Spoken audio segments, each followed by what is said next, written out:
Amém. Isso, viu? Que bênção. Aleluia. Negócio que a modernidade está fazendo barulho aí, ó. Que bom estarmos de volta a esse santuário.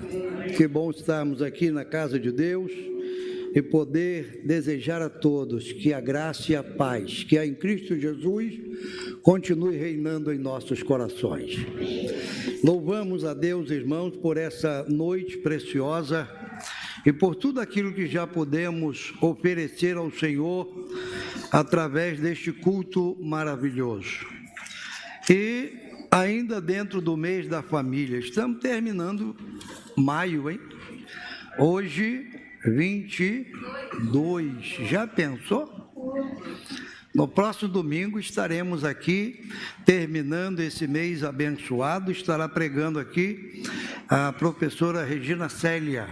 Ela estará também lançando um livro, e vai ser uma noite abençoada aqui, uma noite também de gratidão a Deus, de louvor ao Senhor por tudo que Ele tem feito por nossa vida. Irmãos amados, dentro desse propósito de mês da família, eu não estava pronto para pregar hoje, nós tínhamos outra pessoa, mas aí não pôde. Eu falei com o pastor Alexandre Carneiro, pode deixar, eu vou orar a Deus, vou pedir ao Senhor uma palavra, e me pus em oração. E o que veio ao meu coração é algo muito simples, porém muito precioso para esses dias, para todos nós, em especial para nossa família. Abra comigo a sua Bíblia no livro do profeta Isaías, no capítulo de número 32.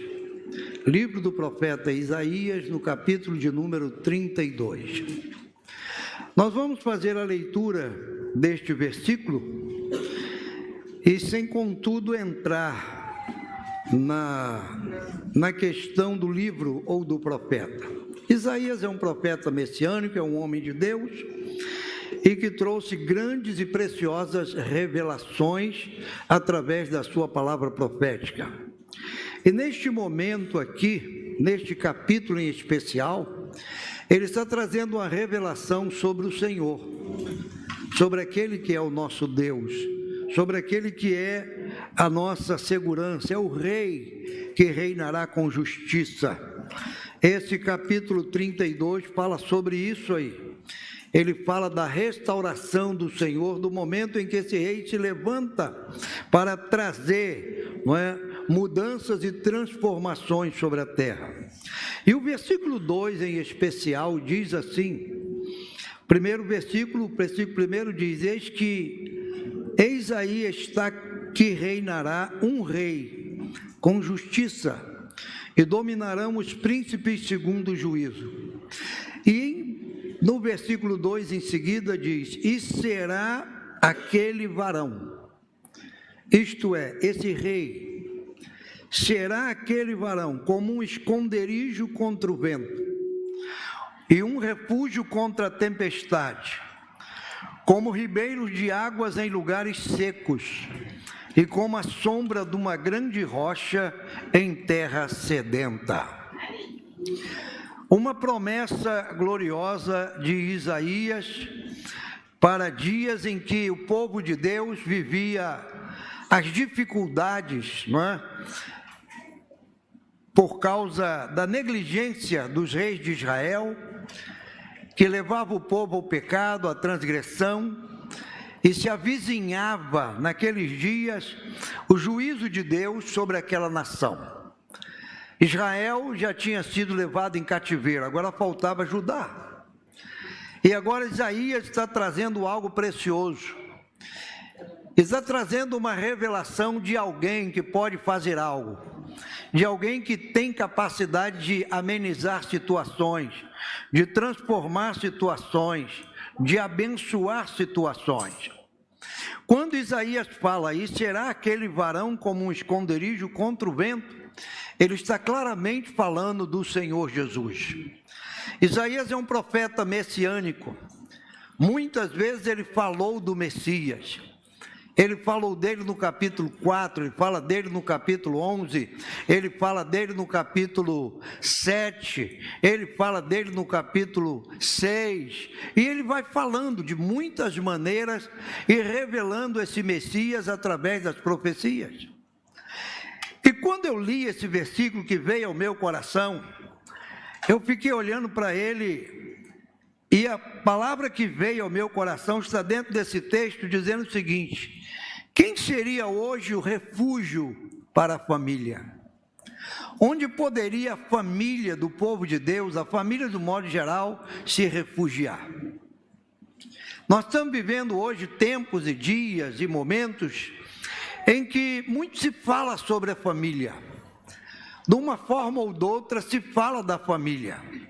A família ela tem sido apresentada de uma forma, podemos dizer assim, bem direta, né? Em uma consonância que foge aos padrões bíblicos. A família ela tem passado por muitas mutações, podemos assim dizer. Desde a família patriarcal do Antigo Testamento, a família dos dias de Cristo, Novo Testamento, as famílias dos dias apostólicos, dos pais da igreja, da Idade Média, da modernidade, e quando chegamos hoje na pós-modernidade, só a misericórdia. Como a família está enfrentando ventos, turbulências e tendo que viver, ou melhor, conviver com situações que fogem ao nosso controle, que muitas vezes nos amedronta até a forma como está sendo colocada a maneira da família hoje, a forma da família hoje. Mas nós temos na palavra de Deus algo muito especial. Eu coloquei aqui, eu tive que anotar algumas coisas, porque são muitos os textos falando desse refúgio da família hoje. Onde a família pode se refugiar? Eu só vejo um lugar para a família se refugiar, é em Cristo Jesus. Ele tem sido o nosso refúgio e fortaleza, socorro bem presente em dias de angústia.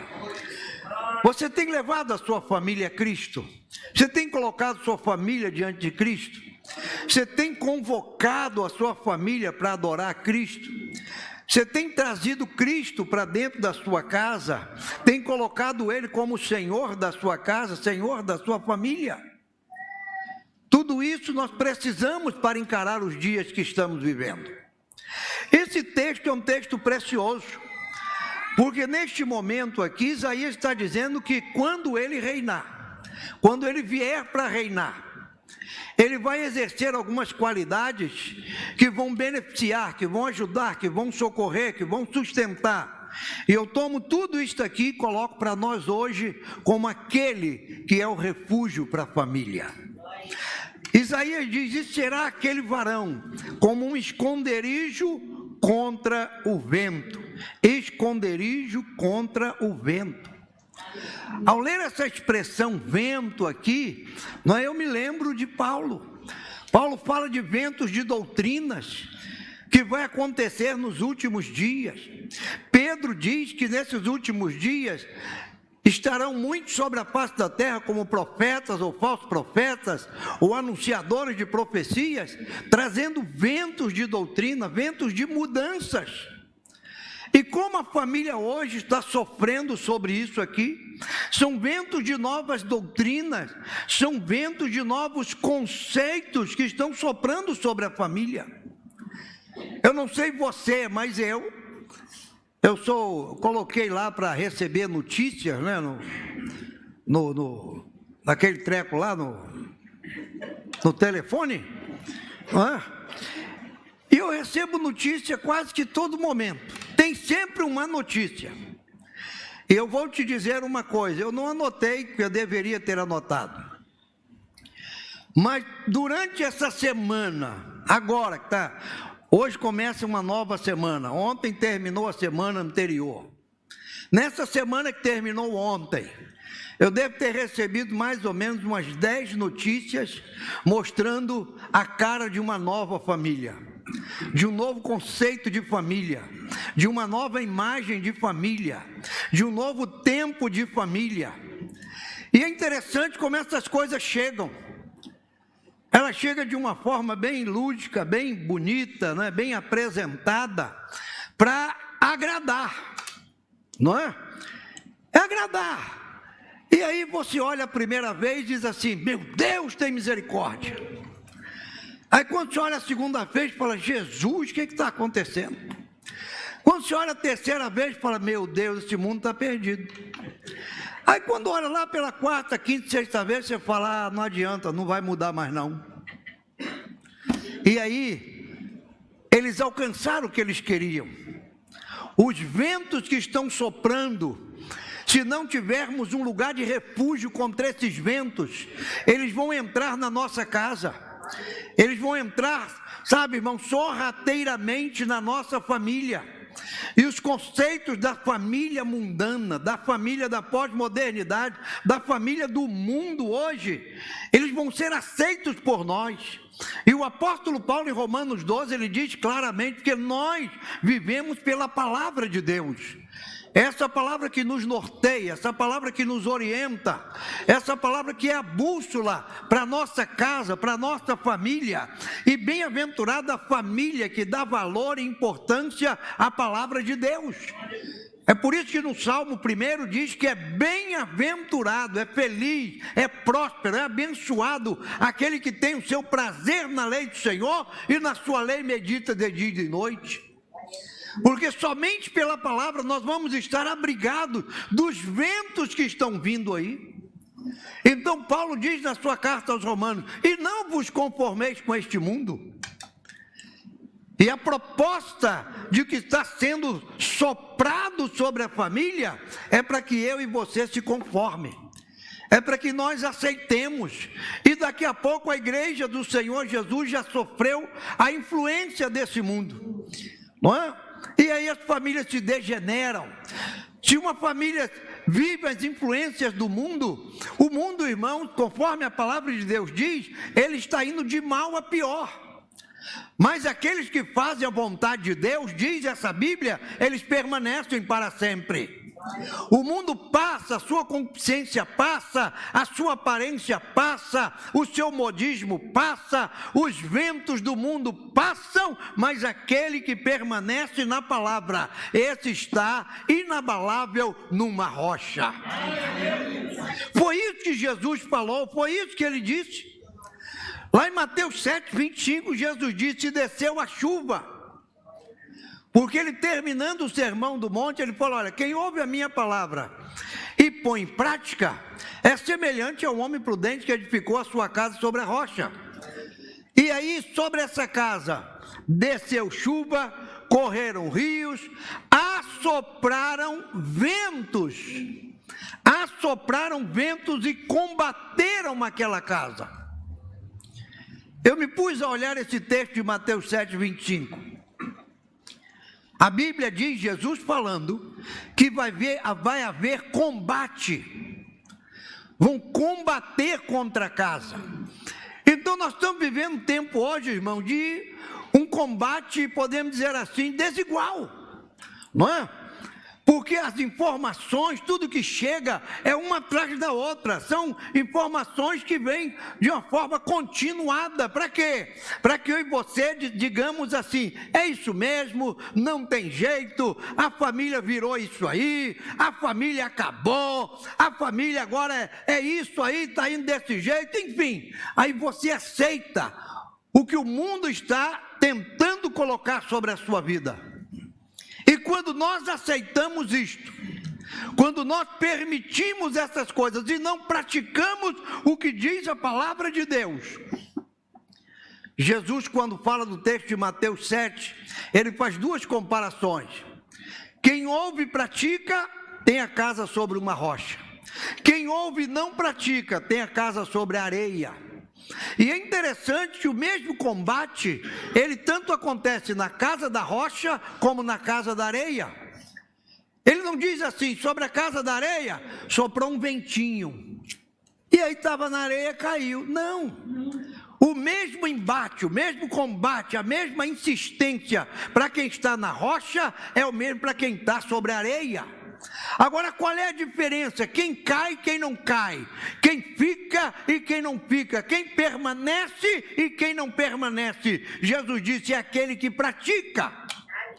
É aquele que, ao ler a palavra, ele coloca essa palavra dentro da sua casa, ele coloca essa palavra no meio da sua família, ele reúne a família e mostra a família. Estão soprando ventos, mas vamos fechar as brechas, vamos fechar as janelas, vamos fechar as portas, vamos começar a nos resguardar, para que eu e minha casa possamos continuar servindo ao Senhor com alegria. Os ventos sopram de todas as formas, de todas as maneiras. E Jesus falou sobre isso aí. Então nós precisamos estar atentos, irmãos, ao que está soprando sobre a nossa casa, sobre a nossa família. Nós não podemos admitir os ventos da pós-modernidade. Eles sopram fortes. Sabe para quê? Para desestabilizar a família, desestabilizar. Eu estava olhando sobre isso e pesquisando, e olhando e vendo, falei: meu Deus, que coisa tremenda. Quando você hoje coloca num site de procura lá, família, é tanta coisa que existe, é tanta coisa, tantos estudos, tantos conceitos que existem hoje, uma coisa tremenda. E aí, tudo isso vem de uma forma sorrateira, como um vento, não é? Como um vento que vem soprando, e aí você fala: abre a janela aí para o vento entrar, abre a porta aí para o vento entrar, não é? Está calor, nós vamos falar do calor daqui a pouco. E aí, ó, abre a porta. E aí, quando a gente abre a porta da nossa casa para receber esses ventos da pós-modernidade, irmãos, eles vêm para desestabilizar a família. E quando ele consegue desestabilizar, como isso acontece? Eu começo a aceitar um conceito, a minha esposa começa a aceitar outro, os meus filhos aceitam outro, não é? Aí eu, como chefe da família, digo: não, a minha família pertence ao Senhor. Aí o outro lado, que já aceitou o conselho, fala: também não é bem assim, nem tanto ao mar, nem tanto à terra. Aí o outro, que está vindo da escola já cheio de conceito na cabeça, fala: ó, você está errado, você também, o certo sou eu. E aí sabe o que acontece? Jesus Cristo, lá em Marcos 3:25, eu tomei esse texto como referência. Quando o acusaram de que ele expulsava demônio por Beelzebu, aí Jesus falou: eu não entendo isso, como é que Satanás pode expulsar Satanás? Como é que esse negócio aí? Não é? Um reino dividido, ele não subsiste. E no versículo 25, Jesus disse: e se uma casa se dividir contra si mesma, tal casa não pode subsistir. Você já leu esse texto? Está lá em Marcos 3:25. E se uma casa se dividir contra si mesma, qual é a proposta desses ventos hoje, desses conceitos hoje, do que está soprando sobre a família hoje? Exatamente desestabilizar para dividir. Aí a família fica dividida. Um pensa de um jeito, outro pensa de outro, outro pensa de outro, e aí cada um cria o seu conceito, seu paradigma, vai vivendo a sua maneira, e é tudo que o adversário quer, uma casa dividida, porque uma casa dividida, Jesus disse, ela não pode subsistir. Imagine uma família, no seio de uma família, cada um puxando para um lado, cada um querendo de um jeito. Você já pensou como será a sua casa e a sua família vivendo isso? Se nós abrirmos as portas e as janelas para receber todos esses conceitos e permitir que tudo entre dentro da nossa casa. O apóstolo Paulo nos dá uma lição interessante sobre esse dia de hoje, para que a gente consiga sobreviver a tudo isso. Paulo disse a Timóteo, dando-lhe um conselho de pai para filho, ele disse: persiste em ler, exortar e ensinar até que eu vá. Examinai tudo. Examinai tudo. Aí Paulo disse assim: retende o bem. Você pode examinar tudo. Examine. Leia. Mas pegue-se ao bem. Segura o que é bom. Segura o que é, sabe, o que vai dar força para a sua casa, para a sua família. Eu vou dizer para você: não, irmão, fecha tudo, não lê nada, não vê nada, pega seu celular, joga fora, não lê nenhuma informação, não vê nenhuma foto. Não é isso. Eu vejo, você vê, eu leio, você lê, os seus filhos ouvem, leem, estão na escola sendo bombardeados por essas ideologias que estão aí. Agora, o que nós precisamos fazer como família de Deus? Nós precisamos ver, ouvir e trazer para a nossa casa aquilo que produz bem, benefício, aquilo que pode abençoar a nossa casa. Não abençoa, não passa pelo crivo da palavra de Deus, então está fora. E aí nós vimos em Isaías, onde se abrigar no momento de ventania. A Bíblia diz: ele será um esconderijo contra o vento. Onde é que eu posso esconder a minha família nessa hora? Onde é que eu posso colocar a minha família nessa hora? É nas mãos do Senhor. É esconder a família nas mãos do Senhor. Talvez no momento da oração pela família, não é? A gente coloca cada um numa situação, pede por um, pede por outro, mas faça o seguinte: pegue a sua família como um todo, o esposo, a esposa, os filhos, quem mais pertencer à sua família, e coloque-os nas mãos do Senhor, guarde-os nas mãos do Senhor, porque Ele será o nosso esconderijo, Ele será o nosso esconderijo. A Bíblia diz que aquele que habita no esconderijo do Altíssimo, à sombra do Onipotente descansará. Não há lugar melhor para a gente colocar a nossa família do que nas mãos do Senhor. Orar por eles, entregá-los nas mãos de Deus e confiar que em meio a tudo isso há um Deus que nos preserva, há um Deus que é o Deus da família, há um Deus que está interessado em guardar e proteger contra os ventos que estão soprando sobre nós nesses últimos dias. O versículo continua: ele será também um refúgio contra a tempestade. E aí é interessante, não é? Porque nesse primeiro momento, Isaías fala do Senhor como um esconderijo contra o vento. Porque a tempestade, ela não vem como tempestade, não é? Não. Ela começa com ventos. Não é assim?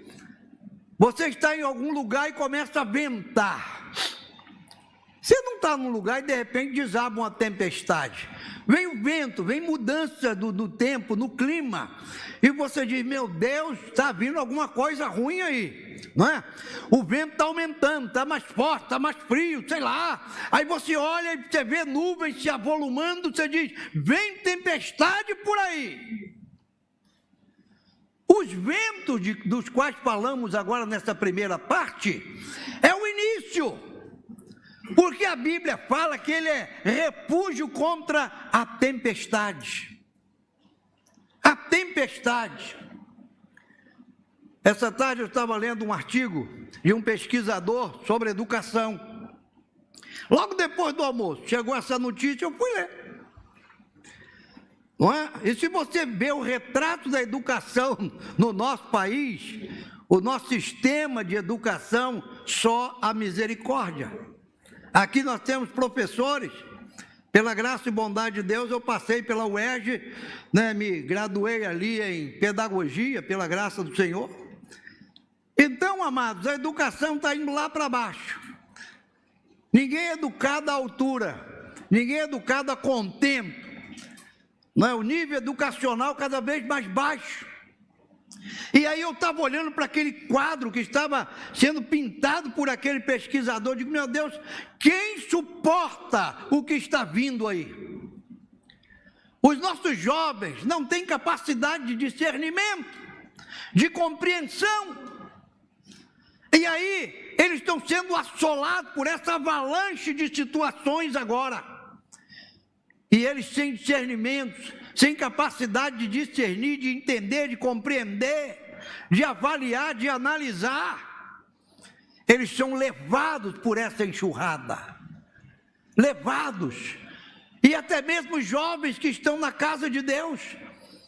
Por isso que Isaías está dizendo, olha, no vento é o lugar para se esconder, na tempestade ele é o lugar para se refugiar. Porque a tempestade é maior que o vento, ela é mais forte. Eu não sou um pregador apocalíptico, Apocalipse está aqui, ó.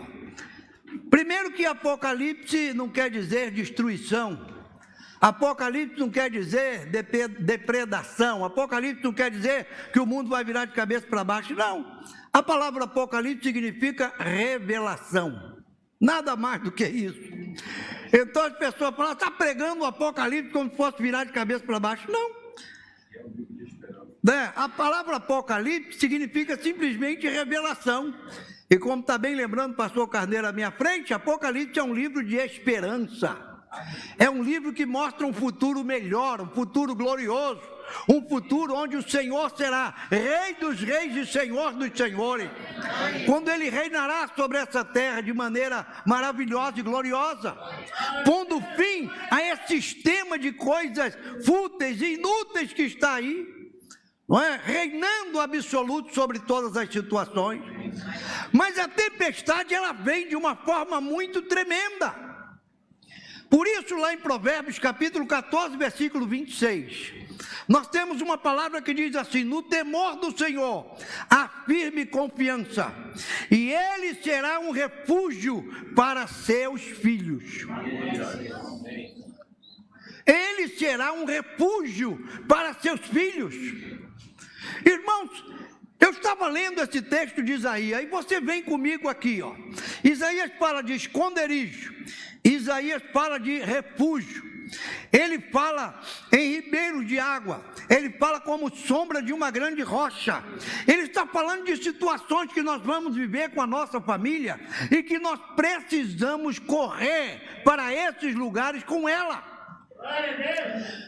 Não pense você que ficando à mercê dessa situação, sem orar, sem pedir a misericórdia de Deus sobre nós, sabe?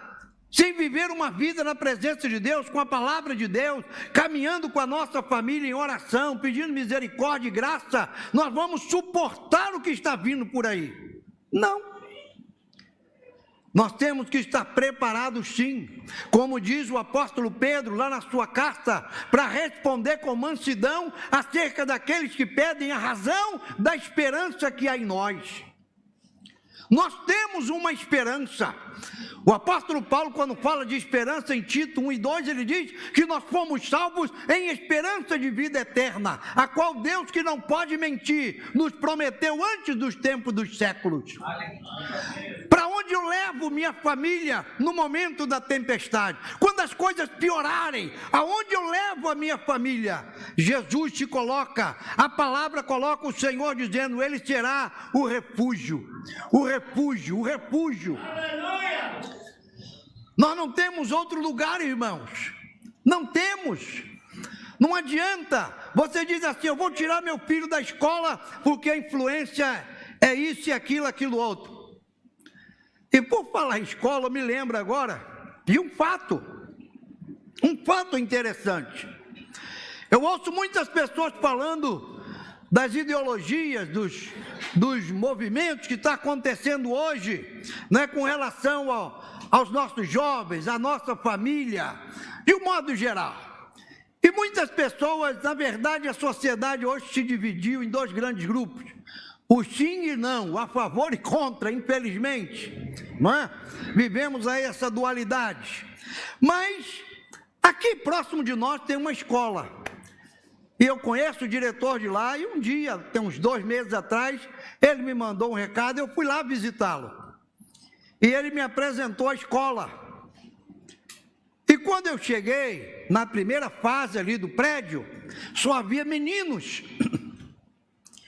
E eu perguntei a ele, onde é que estão as meninas? Ele falou, as meninas estão em outro lugar. Porque a nossa escola, ela é de confissão católica. E aqui nós separamos os meninos de um lado, as meninas de outro.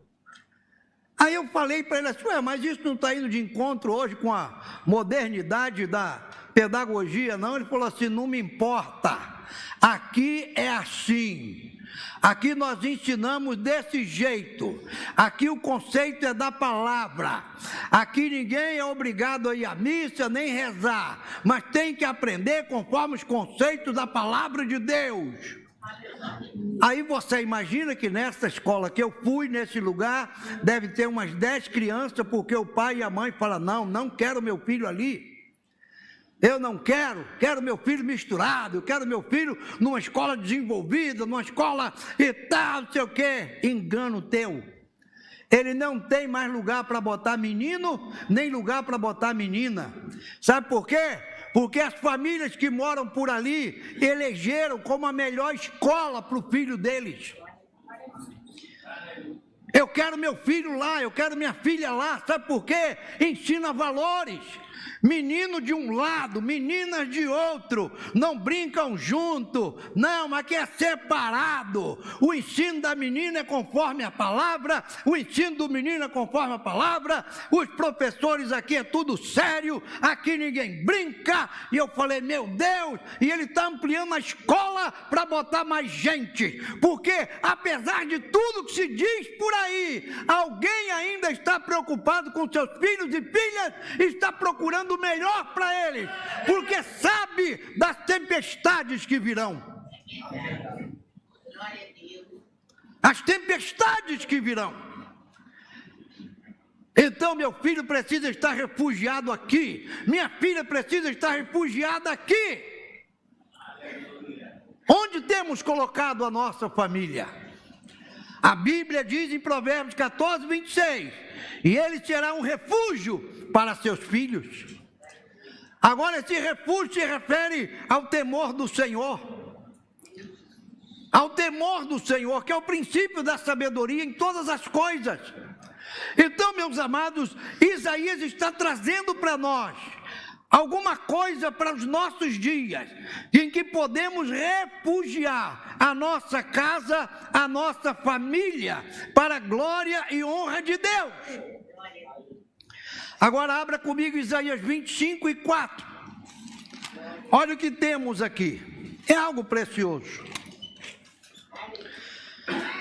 Isaías, ainda dentro da mesma proposta de mostrar o Messias, ele diz, porque foste a fortaleza do pobre, e a fortaleza do necessitado na sua angústia, refúgio contra a tempestade, e sombra contra o calor. Aí tem o final do versículo, não tem? Diz aí, porque o sopro dos opressores é como a tempestade contra o muro. É isso que está aí, essa versão aí? É essa aí. Olha o que Isaías está dizendo aqui nesse versículo agora. Fostes a fortaleza do pobre, a fortaleza do necessitado, na sua angústia, refúgio contra a tempestade, sombra contra o calor. Porque o sopro dos opressores é como a tempestade contra o muro. Neste momento aqui, Isaías está falando do momento em que, podemos dizer assim, Isaías está trazendo algo do futuro para o presente. É que quando o povo de Deus fosse assolado, quando o povo de Deus passasse por todas as situações que iria passar, quando o Senhor fizesse da cidade um montão de pedra, como diz o verso 2, quando Judá fosse totalmente assolada, Isaías já está dizendo aqui, tu foste, é algo precioso da parte de Deus, tu foste, neste momento de angústia, neste momento de tribulação, tu foste a fortaleza do pobre, a fortaleza do necessitado na sua angústia, refúgio contra a tempestade, sombra contra o calor. Aí ele dá um ponto e vírgula e diz assim: por quê? O sopro dos opressores é como a tempestade contra o muro. Isaías está falando do momento em que os opressores vieram, chegaram contra o povo de Deus. E aí nesse momento o Senhor pôs a fortaleza do pobre, do necessitado, ele pôs refúgio, ele pôs sombra. Porque os opressores vieram soprando com tanta força, como uma tempestade contra o muro. E eu fiz questão de buscar isso aqui, e a ideia aqui é de uma tempestade feroz que prostraria, derrubaria paredes e casas, significando uma tempestade violenta, com a intenção de descrever de maneira impressionante a severidade das calamidades que haviam caído sobre a nação. É disso que a palavra de Deus está falando. Eu não vim pregar o medo, não vim pregar o pavor. Eu só quero dizer o seguinte: quando as tempestades vierem, quando o sopro dos opressores vierem contra a minha casa e contra a tua casa, nós precisamos encontrar na palavra de Deus o lugar de refúgio para a nossa casa e para a nossa família. Eu quero que você guarde isto. Aonde temos colocado a nossa casa e a nossa família hoje, nesses dias que estamos vivendo? Temos que entregar a nossa casa e a nossa família nas mãos daquele que tudo pode. Nos refugiarmos no Senhor, buscar refúgio, buscar lugar de segurança na presença dEle. Hoje, nos dias de hoje, nós não temos muito tempo para orar, nós não temos muito tempo para ler Bíblia, nós não temos tempo nenhum para fazer o culto doméstico com a família. E aí, nós estamos perdendo a importância desse momento de refugiar a família. Fazer o culto doméstico com a família, irmãos, é algo muito simples. É em algum momento do dia, você reúne a sua família, e ali alguém ora, alguém lê um texto, dá uma meditada ali em 2 minutinhos, 2 minutos, nada de ficar pregando não, 2 minutos. Leu esse texto aqui para a gente, texto lindo. Eu quero me refugiar nesse Senhor aqui, eu quero que Ele seja meu esconderijo, amém, glória a Deus. E aí, se tiver um louvor, faz, e em seguida faz mais uma oração, coloca a família na presença dEle. Diz para ele: Senhor, Tu és o lugar em que me escondo, esconde a minha casa, esconde a minha família, nos guarda de todo o mal que está vindo sobre a terra, nos guarda dos males que estão vindo sobre a terra,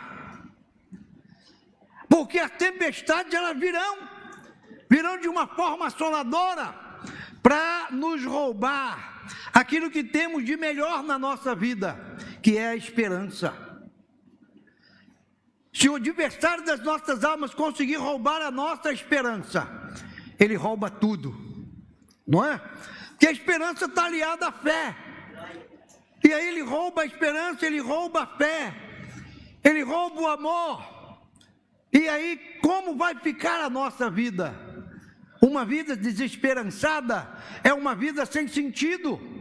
Por isso o profeta Isaías continua dizendo o seguinte: que ele será como ribeiro de águas em lugares secos. Ribeiro de águas em lugares secos.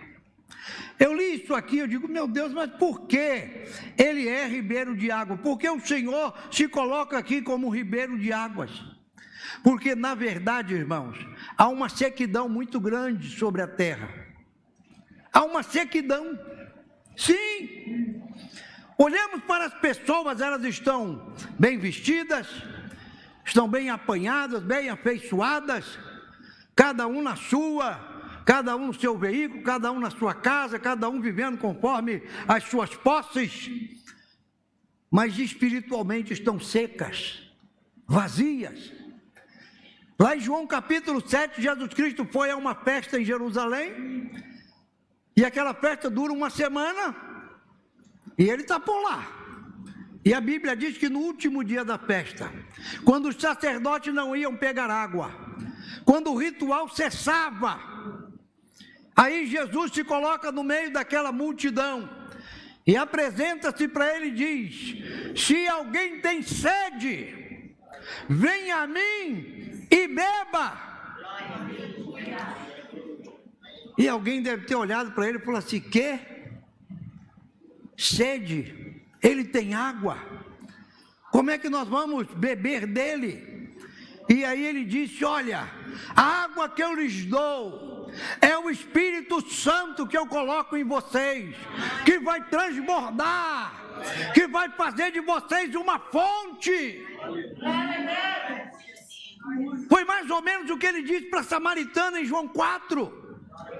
Quando ele encontrou aquela mulher, ele falou: dá-me de beber. Aí começou um diálogo, e ele falou para aquela mulher: se você beber dessa água, você torna a ter sede. Se você beber da água que eu te der, você nunca mais terá sede, porque a água que ele nos dá, ela faz em nós uma fonte, ela produz em nós uma fonte. Por isso Isaías está dizendo: ele será como ribeiros de águas em lugares secos, em lugares secos.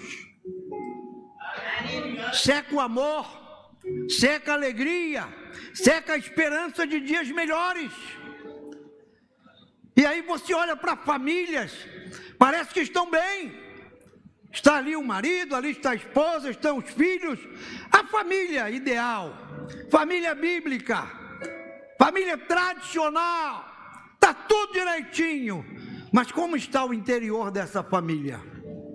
Estão sedentos, estão secos, estão vazios, e aí vão buscar preencher esse vazio aqui, ali e acolá. Por isso que você vê tantas pessoas andando de lá para cá e de cá para lá. Se você um dia me ver num shopping, você vai dizer: olha lá o pastor, aí você me segue, eu já tenho direção e lugar certo para ir e sair. Eu vou entrar no determinado lugar, vou comprar, vou resolver e vou sair. Semana dessa para trás eu tive que ir na loja do telefone para resolver algo. Entrei, resolvi e saí. E fui embora. Eu não tenho mais o que fazer ali. Mas se você prestar atenção, as pessoas vão para lá. E as pessoas vêm para cá. E daqui a pouco a família que estava plantando para lá está voltando para cá. E daqui a pouco a família que estava para lá está voltando para cá. E se você observar esse vai e vem de pessoas, você percebe que estão ali buscando alguma coisa. Estão vazios. Talvez não tenham nem dinheiro, mas ficam olhando as lojas, pensando: um dia, quem sabe, quando Deus me ajudar, eu vou comprar essa roupa aí, ó. Talvez quando eu ganhar na loteria, aí eu vou vir aqui e vou comprar isso aí. E assim vivem as pessoas. Sabe por quê? Porque eles não têm a água da vida. A água da vida é a presença do Espírito de Deus em nós. Sabe, quando Jesus ressuscita, que ele encontra com seus discípulos lá em João 21, a Bíblia diz que ele sopra sobre eles e diz: recebei o Espírito Santo.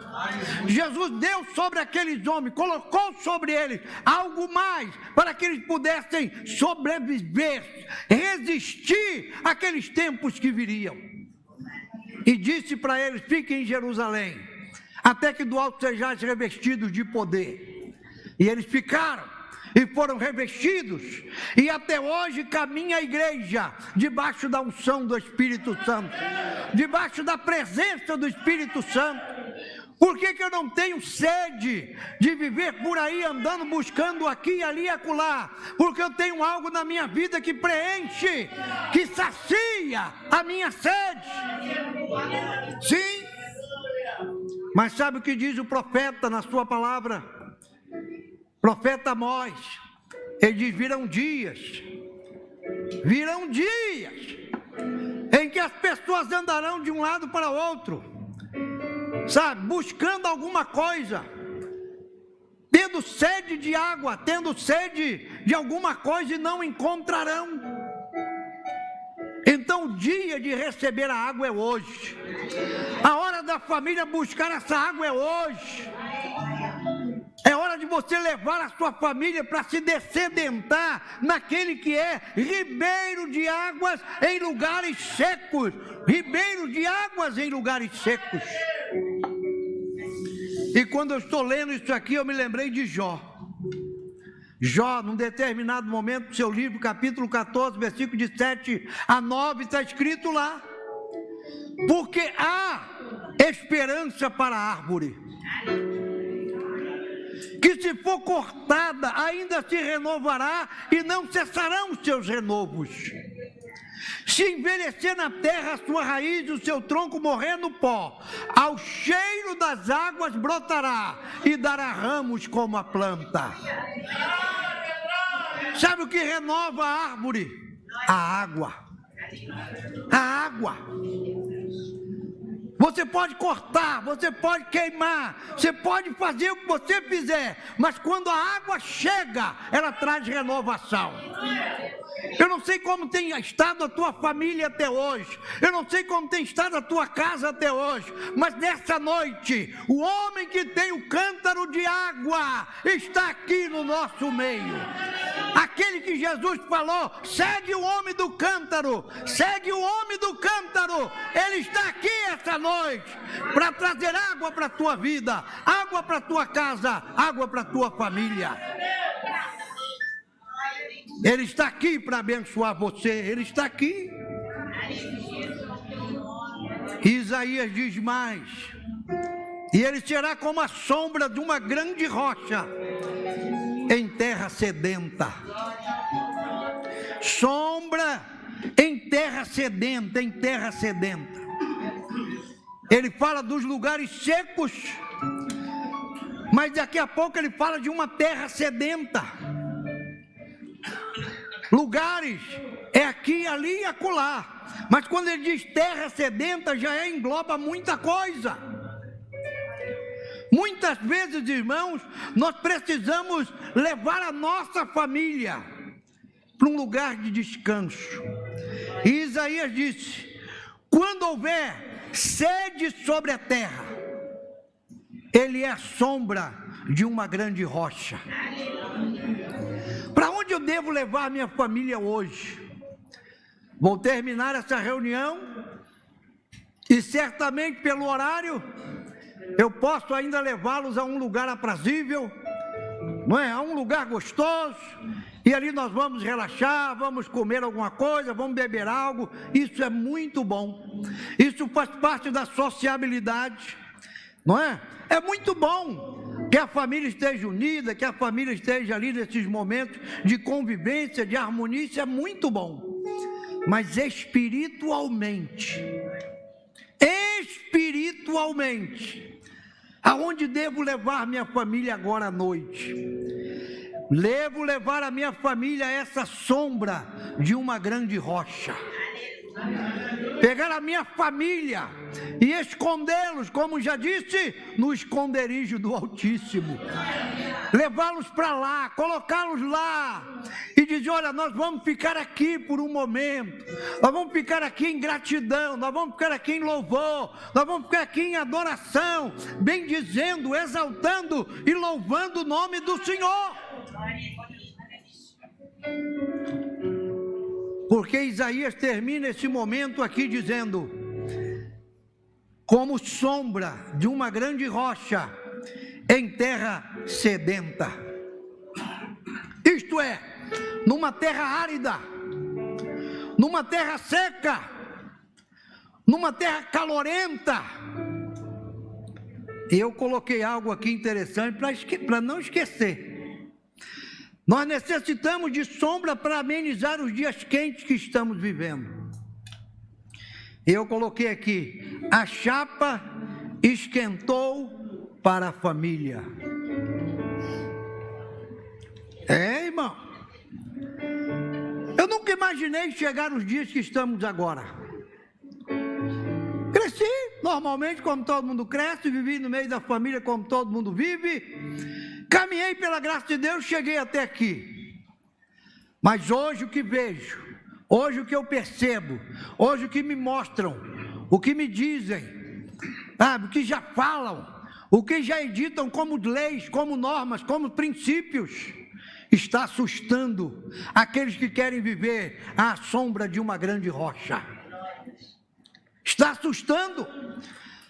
A chapa está esquentando para a família. Ou nós nos abrigamos no Senhor, ou nós vamos padecer diante dessa realidade que estamos vivendo hoje. Ou procuramos a sombra do Onipotente, ou derreteremos no calor das discussões, dos embates que se manifestam a cada dia. É interessante como essas ideologias, como essas coisas estão trazendo divisão na família, embate, discussão. Eu acho isso, eu acho aquilo, você é radical, você não é, e você é isso, você é aquilo. Eu tenho percebido tudo isso. E esse é o propósito do adversário: criar dentro da nossa casa um ambiente de discussão, de embate, de combate, e aí ele divide a família e uma casa dividida não subsiste. Esse é o propósito. A família precisa se refugiar no Senhor.